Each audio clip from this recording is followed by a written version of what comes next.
Andrew Tate and Tristan Tate were arrested in Florida, and Justin Waller was seen along with them when they were arrested, and it looked like he was grooming Andrew, um, touching up his face with something and checking his collar and things like that. Probably the best thing he could have done for him is give him a pair of socks, but that's not really the point. The point is that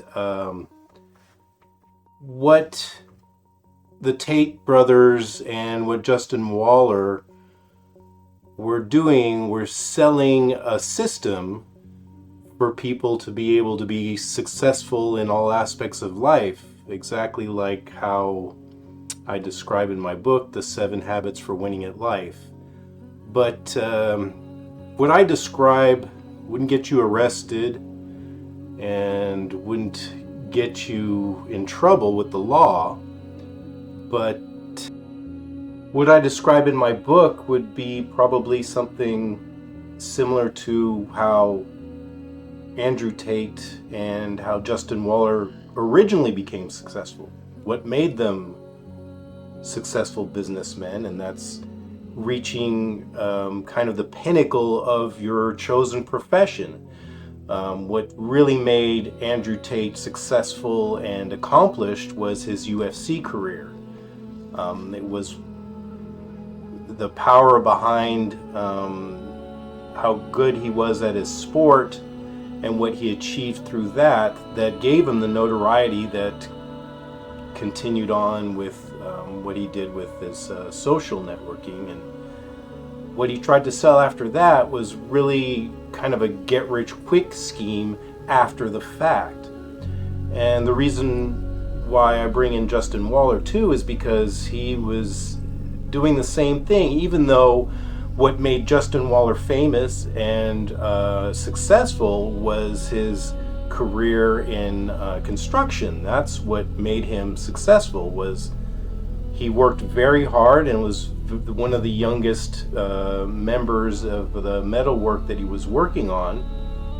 And it was years and years of effort in that line of work that made him successful and created a platform for him to start selling his manosphere junk along with Andrew Tate. So it wasn't the original thing that made them famous that is what got them the traction in social media. It was the bling and everything that came with the success that they had achieved in following the 7 habits for winning at life that got them at the pinnacle of their work.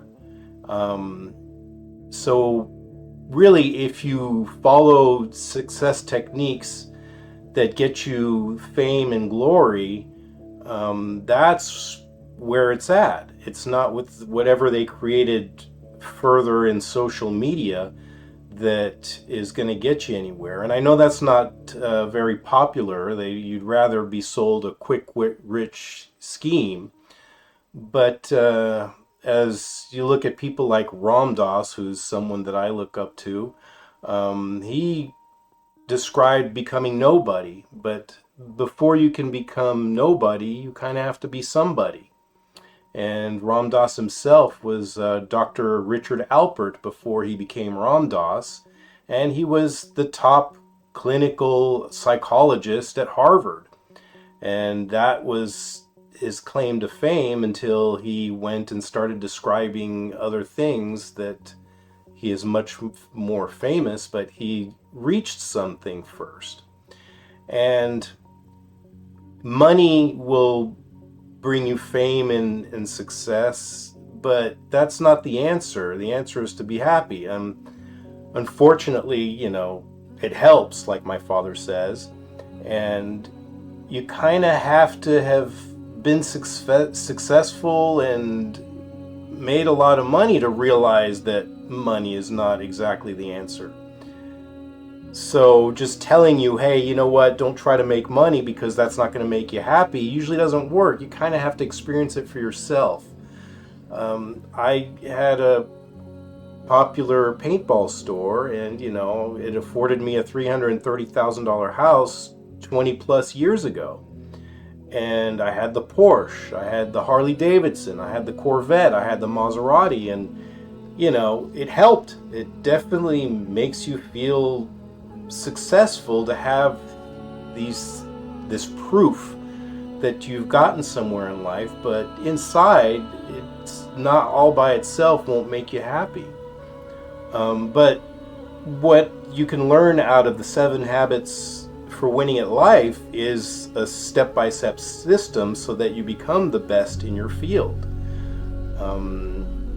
I'll go further into that in some other videos, but I think that's kind of a warm-up to what you can expect from this channel. And if you keep following, then I'll describe exactly the ways to win at life. So hang on and stay tuned.